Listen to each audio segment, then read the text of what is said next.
시작하겠습니다. 오늘 아침 뉴스 브리핑의 일부 제목은 문재인이 도를 넘지 말라고 말했다. 협박인가 엄포인가? 이것이 일부의 제목입니다. 지금 시각은 2022년 12월 2일 금요일 아침 7시 28분을 지나고 있습니다. 지금 민노총에서 파업을 하고 있습니다. 여러 가지 위협적인 일들이 많이 벌어지고 있습니다. 문자를 보내서 파업 끝나면 너 이번에 동참하지 않은 사람들 가만히 두지 않겠다 이런 이야기도 하고 새총으로 화물차를 쏘기도 하고 그런 일이 벌어지고 있습니다. 여러분, 우리가 2009년도에 아주 비극적인 사건이 있었습니다. 용산 재개발 현장에서 재개발을 저지하는 그런 측과 그 다음에 경찰 사이에 충돌이 벌어져서 많은 사람이 불에 타서 숨졌습니다. 그걸 잠깐 여러분께 보여드립니다. 여러분 아마 기억도 새로우실 겁니다. 이게 용산입니다. 용산의 옥상에서 재개발을 반대하는 세입자들이죠. 재개발을 반대하는 사람들이 시위를 하다가 또 진압하라는 경찰과 충돌을 해서 근데 화재가 났습니다. 그래서 많은 사람이 희생당했죠. 여러분 아마 기억하실 겁니다. 자, 그런데 이제 그 뒤에 많은 사람이 이제 기소됐죠. 경찰관도 책임을 지고 그런 일이 있었습니다. 그런데 기본적으로 제가 이때도 말씀드렸는데 뭐냐면 이겁니다. 사진을 보여드립니다. 이 위에 올라간 사람들이, 옥상에 올라간 사람들이 화염병을 가지고 있었습니다. 재개발을 반대하는 세입자들이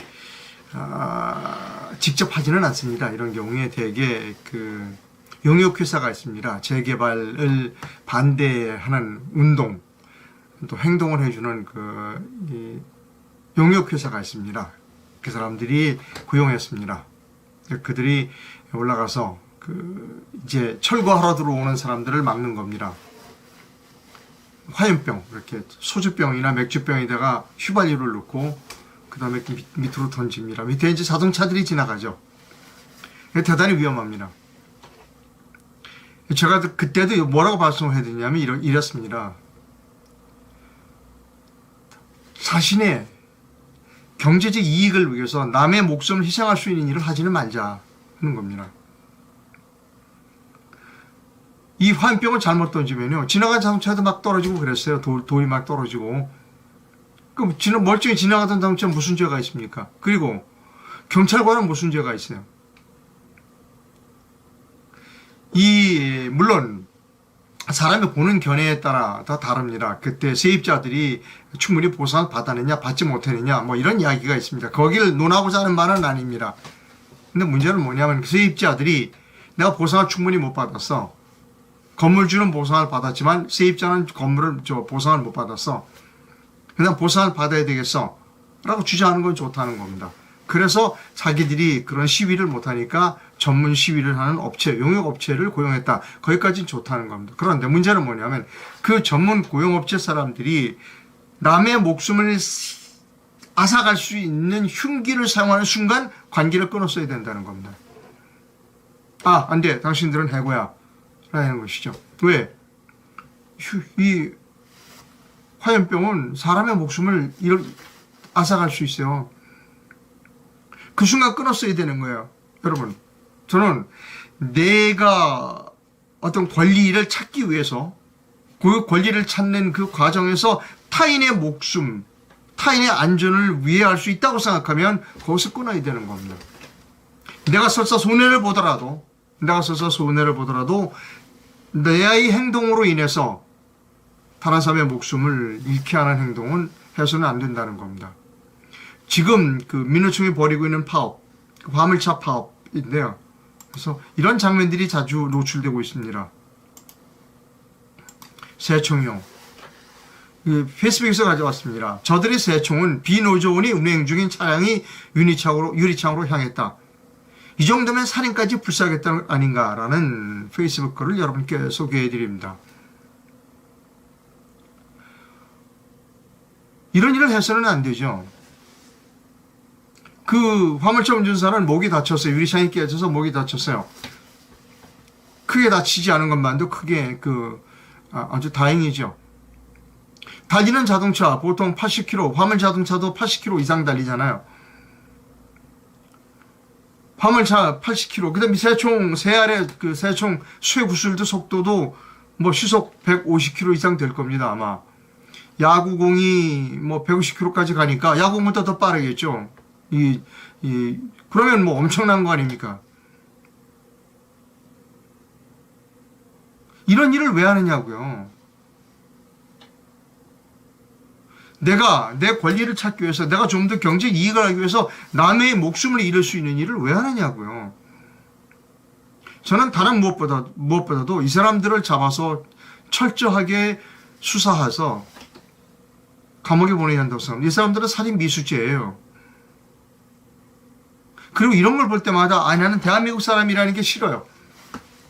아니 어떻게 대한민국 사람이 저렇게 잔인할까? 맞으면 아니 죽을 수도 있잖아요. 화물차 운전사가 죽을 수도 있어요. 화물차 운전사 뒤에는 가족이 있을 거 아니에요.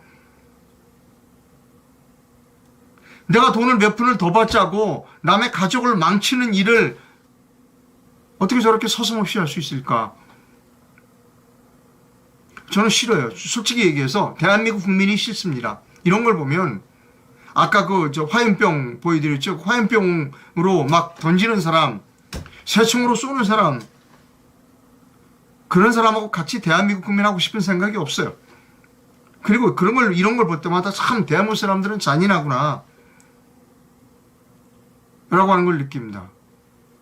철저하게 수사해서 새총을 발사했던 사람들을 다 잡아들여야 합니다. 저는 그렇게 생각합니다. 자, 다음. 죄송합니다. 자, 이제 오늘 제목에서도 보여드렸듯이 문재인 대통령이 서해 공무원 피살 사건과 관련돼서 도를 넘지 말라 이런 얘기를 했습니다. 조선일보 기사를 보여드립니다.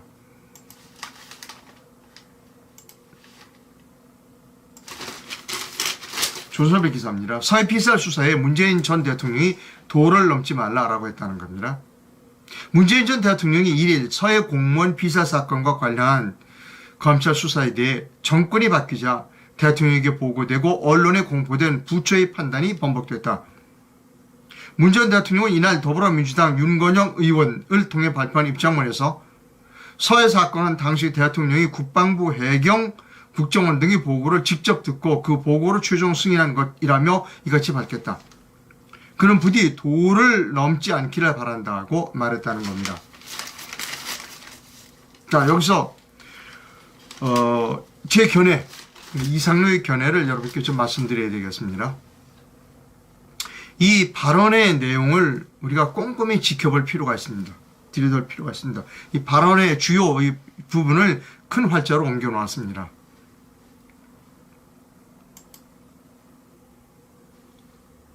잠깐만요.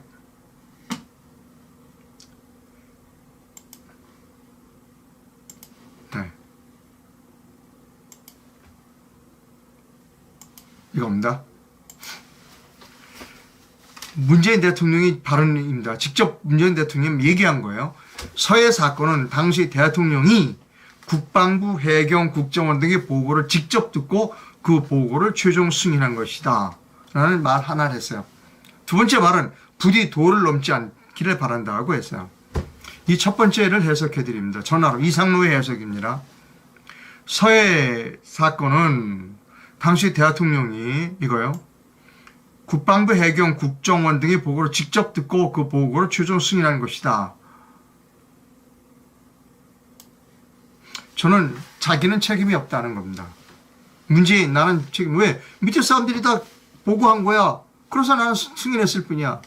밑에서 자기들이 다 걸르고 했지 나는 몰랐어. 밑에 사람들이 다 월북이라고 그랬기 때문에 내가 승인해 준 거야. 난 죄 없어. 이거일 가능성이 크다는 겁니다.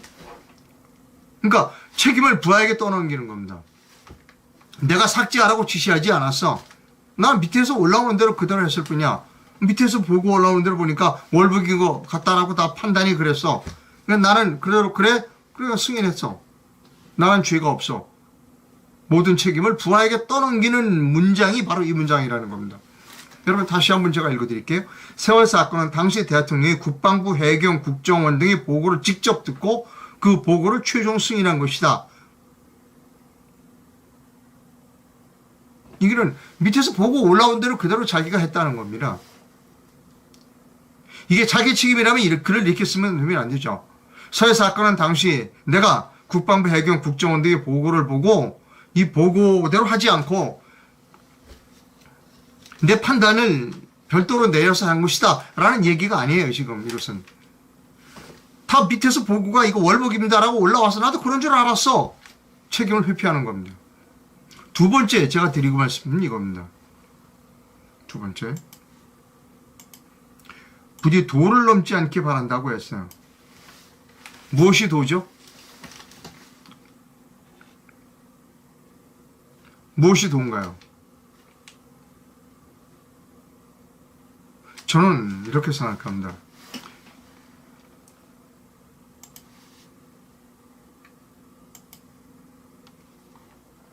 이 두 사람 사이에 넘지 말아야 될 선이 존재할 수도 있다는 겁니다. 문재인이 윤석열에게 지금 협박할 수도 있다는 겁니다. 협박으로 이해될 수도 있다는 겁니다. 야, 너하고 나하고 넘지 말아야 될 선이 있어. 그 선 넘지 마. 이거일 가능성도 있다는 겁니다.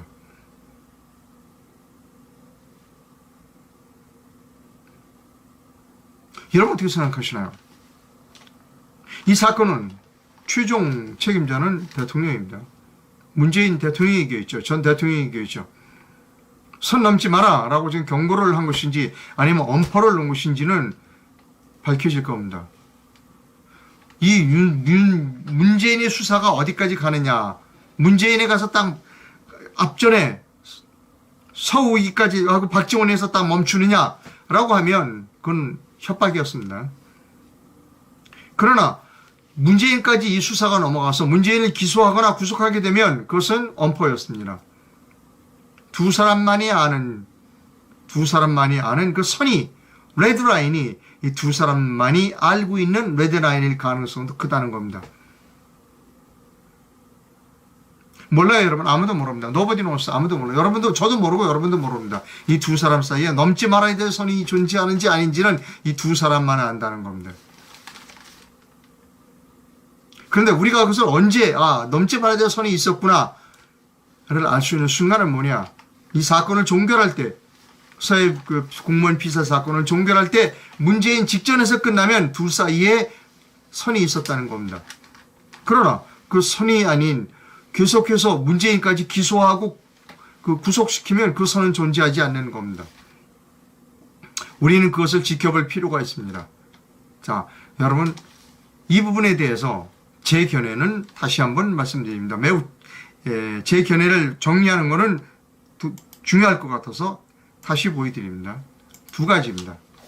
문재인 전 대통령은 어제 성명에서 두 가지를 얘기했다. 첫째, 나는 책임 없어. 밑에 사람들이 다 월북이라고 그래서 나는 그냥 도장을 찍었을 뿐이야. 나는 책임 없어.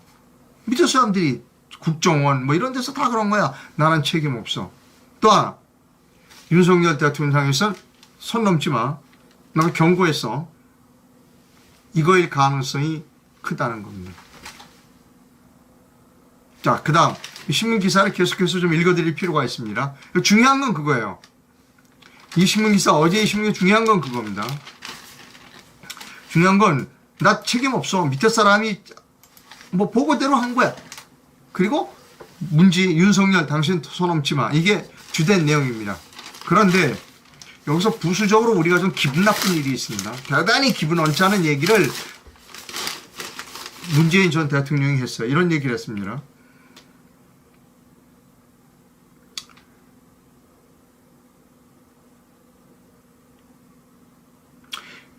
이처럼 안보 사안을 정쟁의 대상으로 삼고 오랜 세월 국가 안보에 헌신해온 공직자들이 자부심을 짓밟으며 안보 체계를 무력화하는 분별 없는 처사에 깊은 우려를 표했다. 또 서욱 전 국방부 장관은 군복을 입고 32년 동안 국민을 지킨 군인이며 서훈 국가안보실장은 대공 분야에서 수십 년간 헌신한 자산이다. 그런 분들을 정치 보복에 이용하고 구속영장을 청구하는 사실에 자괴감이 든다고 그랬어요. 이 사람 달나라에서 왔나요? 이렇게 뻔뻔할 수가 있어요?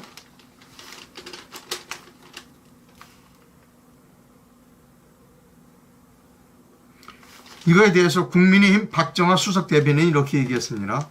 아니, 기무사 기업 문건, 사드 논란 등을 일으켜 안보를 정쟁화했던 문 전 대통령이 할 말은 아닌 것 같다.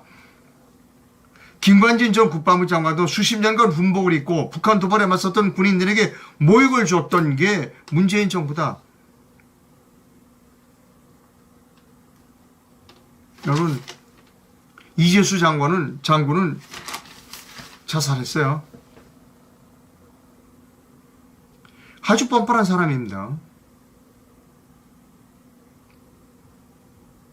냉혈 아니에요. 반드시 문재인을 법정에 세워야 합니다. 문재인이 지금 도망가요. 두 개의 배 수준을 친 겁니다. 나는 밑에 사람이 다 올라온 대로 결제만 했을 뿐이야. 난 책임 없어. 그리고 윤석열로 선을 넘지 마. 경고라는 겁니다. 우리는 끝까지 지켜봐야 합니다. 만약 윤석열 대통령이 문재인을 기소하지 못한다면, 그리고 감옥에 보지 못한다면 윤석열의 위기가 올 겁니다.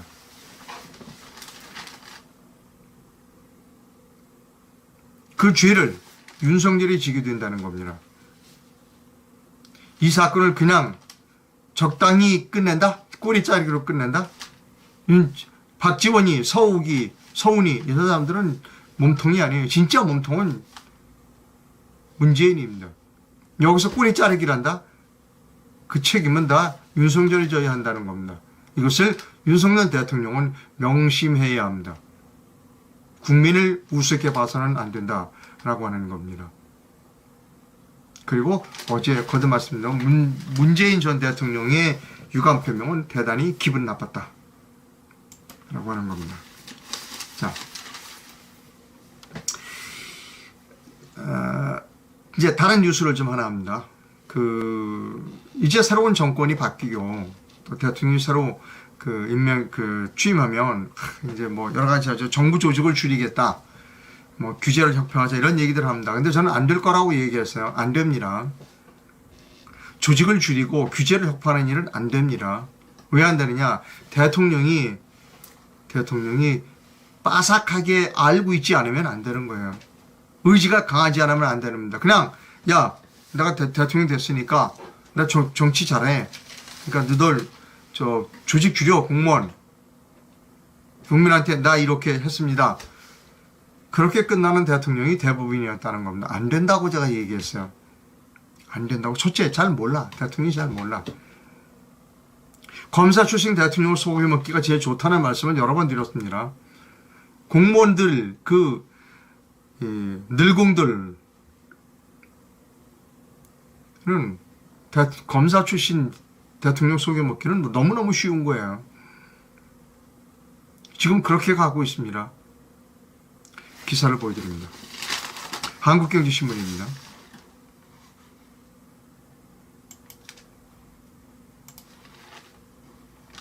한국경제신문의 허원순 논설위원이 칼럼을 썼습니다. 위청을 3개나 더 라는 제목입니다. 조직을 줄이는 게 아니라 더 늘리는 겁니다. 대통령이 조직을 줄이라고 그러는데, 자, 어떤 게 만들어지느냐? 우주항공청이 만들어집니다. 재외동포청이 만들어집니다. 이민청도 만들어집니다. 3개의 청이 더 늘어나는 겁니다. 3개의 청이. 그 다음에 또, 늘어나는 부도 있어요. 무슨 부가 늘어나는 거 하면, 국가보훈처는 독립부로, 국가보훈부로 승격이 됩니다. 또 하나, 우리가 폐지된다고 하는 여성가족부, 그 사실상 이름만 바꿉니다. 여가부는 사실상 문패만 바꾼단다. 신설되는 인구가족양성평등본부도 수장이 장관과 차갑 사이에 급을 가진 그런 고위공무원이라는 겁니다. 안 되는 겁니다, 여러분. 윤석열 대통령에게는 제가 대단히 좋은 이 기분 많이 나쁜 말이 될지 모르지만 처음부터 저는 안 된다고 그랬어요. 왜? 윤석열 대통령은 몰라. 모르는 거야. 그리고 의지가 없어. 그러니까 그런 사람을 속여먹기가 좋은 거예요. 지금 위청이 더 늘어나. 우주항공청, 재외동풍청, 그 다음에 이민청, 그 다음에 국가보험부로, 천을 국가보험부로 여성가족부는 이름만 바꿔달아. 이게 공무원이에요. 이게 공무원이에요. 공무원들이 자기 밥그릇 스스로 끄는 일을 하겠어요? 어떻게든지 살아남는 방법을 연구하는 게 공무원입니다. 윤석열 대통령처럼 검사 출신 속여먹기는 쉽죠. 모르니까. 이게 문제인 거예요. 이게 대한민국의 비극인 겁니다.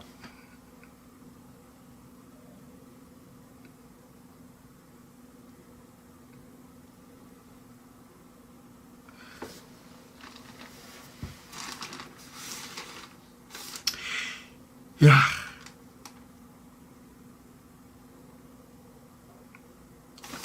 큰일입니다.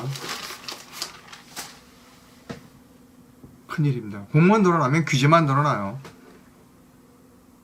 예산, 공무원이 늘어나면 인건비 늘어나고. 대통령이 잘 모르니까 속여먹는 거예요. 이런 식으로. 다음 뉴스입니다. 오늘 칼럼을 하나 소개합니다. 한국경제신문 칼럼인데요. 이런 칼럼입니다.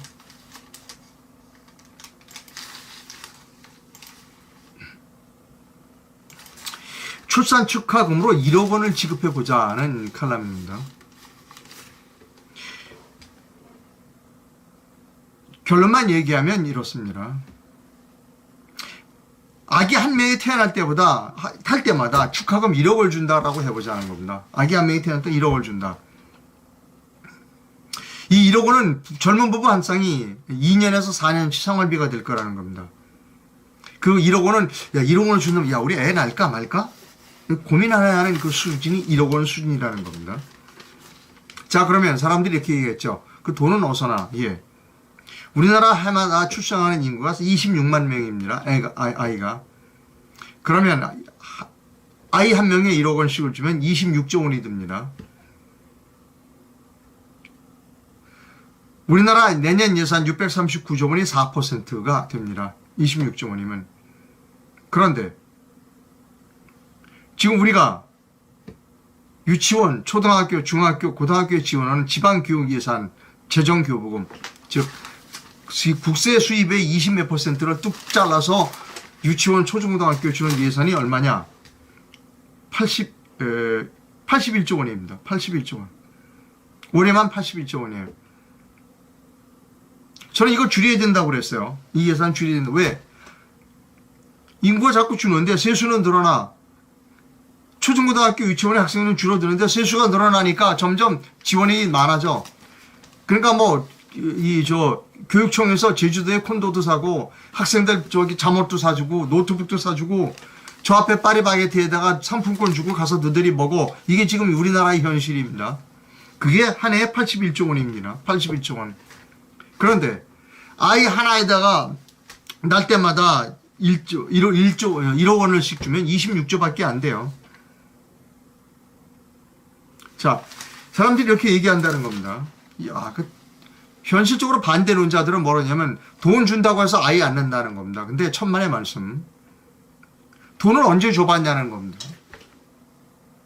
자, 지금 우리가 출산지원금이라고 하면 출산지원금 200만 원, 월 급여, 부모 급여 월 70만 원, 그러면 연 840만 원, 그리고 아동수당 10만 원.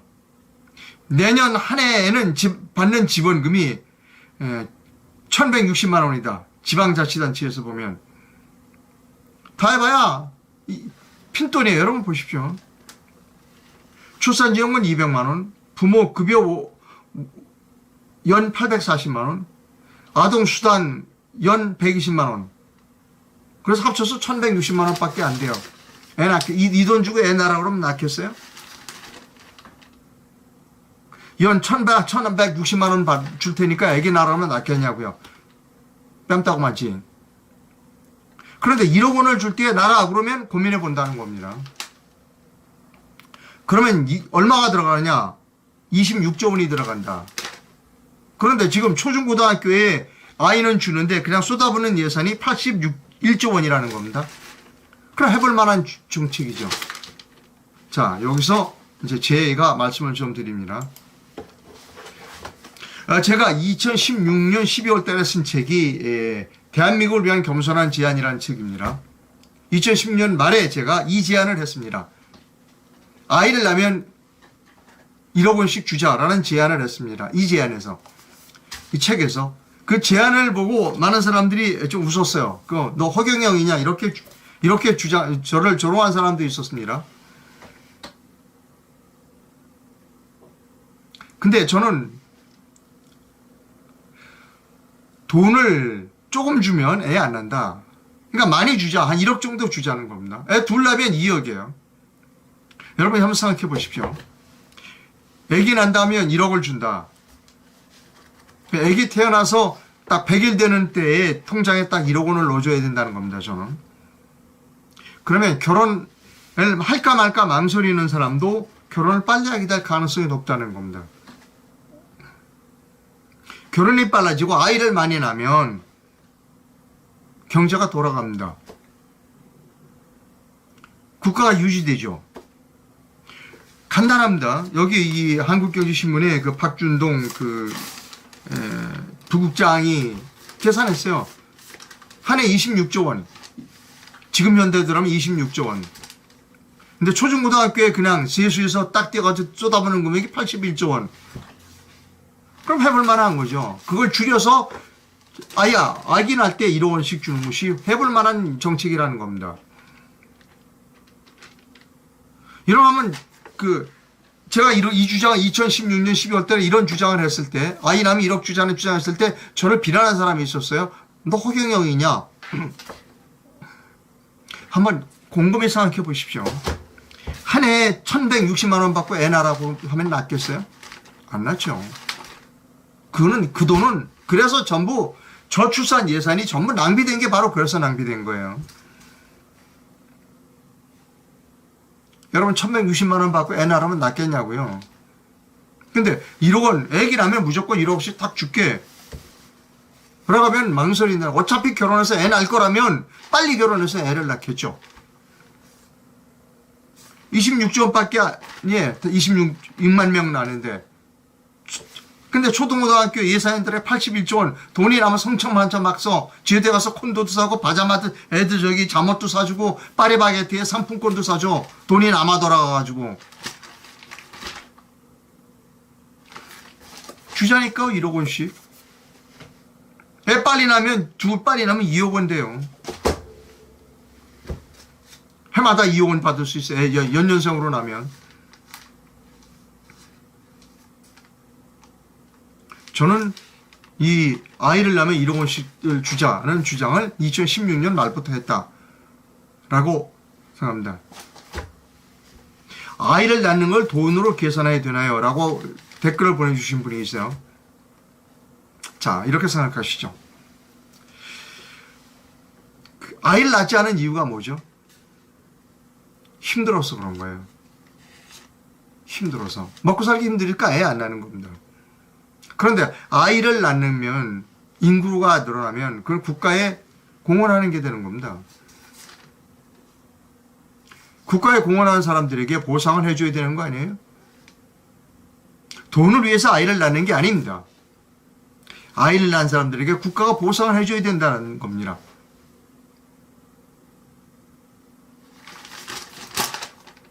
아이를 돈 버는 수단으로 애정보다 돈, 이런 말씀이 저는 동의하지 않는다는 겁니다. 아이를 낳아놓고 나는 얘 돈 때문에 낳았다고 생각하는 사람은 없습니다. 현실적으로 해마다 예산을 1인당 1160만 원 아이 낳으면 주는 거, 이거 그럼 왜 줘요? 그럼 이 돈은. 그러면 1160만 원씩 해마다 왜 줘? 아기 낳으면. 주지 말아야지.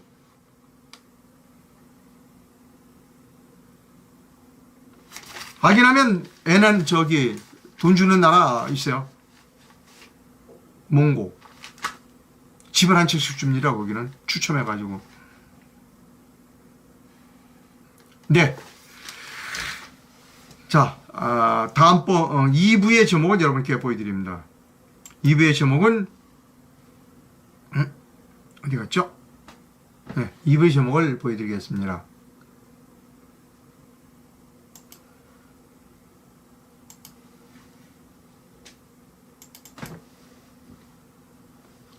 자, 아기 낳는 거 말씀드리다가 2부 제목이 도망갔어요.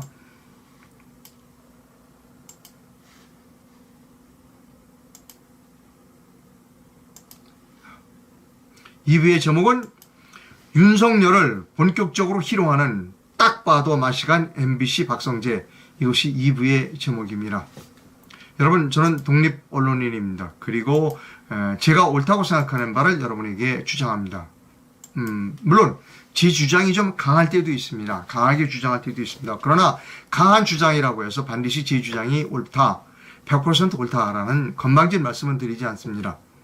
아까 말씀드렸듯이 아이를 낳으면 1억 원씩 주자는 그 주장이 좀 강한 주장일 수도 있습니다. 그러나 생각해 볼 만한, 충분히 심사숙고할 만한 그러한 그 주장이다라고 저는 생각합니다. 예. 해외에서 후원해주실 분은 페이팔 계좌를, 그리고 국내에서 후원해주실 분은 기업은행 계좌를 이용해 주실 수 있습니다. 상호 광고하겠습니다. 저는 잠도끼 숙면 매트만은 여러분께 소개해드렸고, 잠도끼 숙면 매트에서 어싱 패드를 만들었습니다. 제 침대에 어싱 패드를 까는 모습을 여러분께 보여드립니다. 잠도끼배 사장께서 저희 집에 오셔서 기존의 잠도끼배 매트 위에 어싱 패드를 더 깔아주셨습니다. 그리고 어싱 플러그를 콘센트에 꼽았습니다. 어싱 패드는 전기가 필요한 제품이 아닙니다. 저도 이번에 알았습니다만 가정집의 콘센트는 이미 땅과 접지가 되어 있는 상태입니다. 저는 지금 전압 측정기를 가지고 있습니다. 제 몸에 정전기가 얼마나 있는지 측정해 봅니다. 제 몸에는 지금 0.076, 0.99 이런 정도의 전압이 있습니다. 자, 어싱 패드에 제 몸을 대봅니다. 그랬더니 0.006 볼트로 뚝 떨어졌습니다. 예, 여기서의 그 단위는 전압을 재는 볼트고요. 지구의 전압은 제로입니다. 없어요. 지구의 전압은 없습니다. 그래서 이 워싱 패드의 몸이 제 맨살이 닿는 순간 딱 지구의 제 몸에 있던 정전기가 모두 땅으로 빨려 들어가는 그런 모습을 보여드린 겁니다. 이 잠도끼배 숙면 매트를 제가 사용했고, 그리고 요즘은 어싱 패드까지 쓰고 있습니다. 어싱 패드를 사용하니까 한 3주 됐는데 느끼는 건 뭐냐면 금방 잠이 들더라고요. 그래서 사람의 몸에 정전기가 없으면 금방 잠이 드는구나 라고 하는 것을 저는 실감하고 있습니다. 다른 분들은 모르겠어요. 저는 실감하고 있습니다. 자, 잠도끼 회사에서 연말 특판 행사를 합니다. 선물 행사를 합니다. 연말 행사를 내용을 여러분께 보여드립니다. 잠도깨비가 비누를 만들었습니다. 원래 잠도깨비는 그 원료가 화장품 원료로 판매가 되던 그런 겁니다. 이게 비누를 만들었고요. 비누가 조금 고급입니다. 그래서 비누와 안대, 제가 안대 말씀드렸죠. 저는 안대를 가장 좋아한다. 지하철에서도 이 안대를 쓴다. 이렇게 말씀드렸습니다. 그래서 안대와 비누를 합쳐서 선물, 크리스마스와 연말연시 선물을 세트를 이렇게 구성을 했습니다. 그리고 뭐 벽에 안대 비누 세트, 어싱 패드 비누에서 다양한 선물 세트가 있습니다. 그래서 연말연시 또 크리스마스 때 선물로 구매하시는 분들은 제일 싼 거는 10만 원 정도 되는 선물 세트가 있네요. 그래서 이 전화번호로 전화를 하시면 상담을 받을 수가 있습니다. 잠도깨비가 선물 세트를 만들었습니다. 댓글을 좀 살펴보도록 하겠습니다. 도를 넘지 말라니 진짜로 돈 오면 짓거리를 하네요. 살다 저런 사람은 처음 봅니다. 문재인 대통령, 전 대통령을 비판하는 목소리입니다. 그자는 지금도 거대한 궁궐을 짓고 65명의 경호원을 부리고 대통령 노릇도 하고 있는 것이 분통이 터집니다. 근데 희한해요. 왜 저도 연금에서 세금 떼어요. 근데 왜 전 대통령 원금은 세금을 안 떼죠?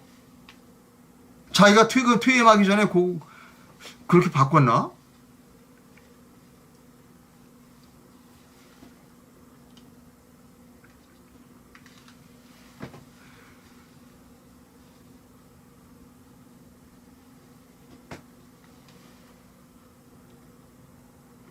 예. 네. 뭐 광고가 다시 나갔네요. 잠시 후에 제 2부를 방송해 드립니다. 2부의 제목은 아까 말씀드렸듯이 본격적으로 문재인을 희롱하는 MBC 박성재 사장, 이것이 2부의 제목입니다. 잠시 후에 뵙겠습니다.